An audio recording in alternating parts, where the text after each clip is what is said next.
Naging matagumpay ang isinagawang 3 araw na conflict management training ng Ministry of Indigenous Peoples Affairs para sa mga leader ng tribong Blaan at Arumanen, Nemunuvo mula noong May 12 hanggang May 14, 2026 sa Maha Function Hall sa lungsod ng Cotabato.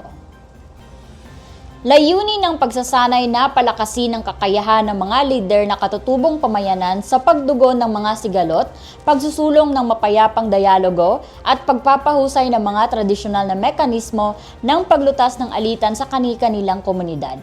Binigyang diin din sa aktibidad ang kahalagahan ng pagkakaisa, mahusay na pamumuno at kooperasyon upang mapanatili ang kapayapaan at kaunlaran ng mga indigenous cultural communities sa rehiyon ng Bangsamoro.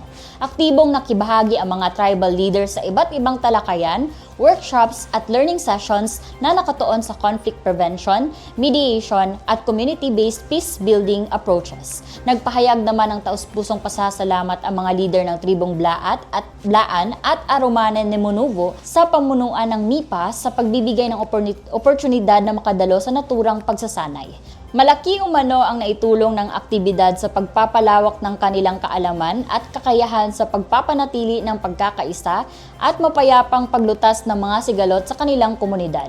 Patuloy namang pinagtitibay ng MIPA ang kanilang pangako sa pagpapalakas ng mga indigenous communities sa pamamagitan ng mga programa at inisyatibong nagsusulong ng inklusibong pamamahala, pangangalaga sa kultura at pangmatagalang kapayapaan sa BARMM.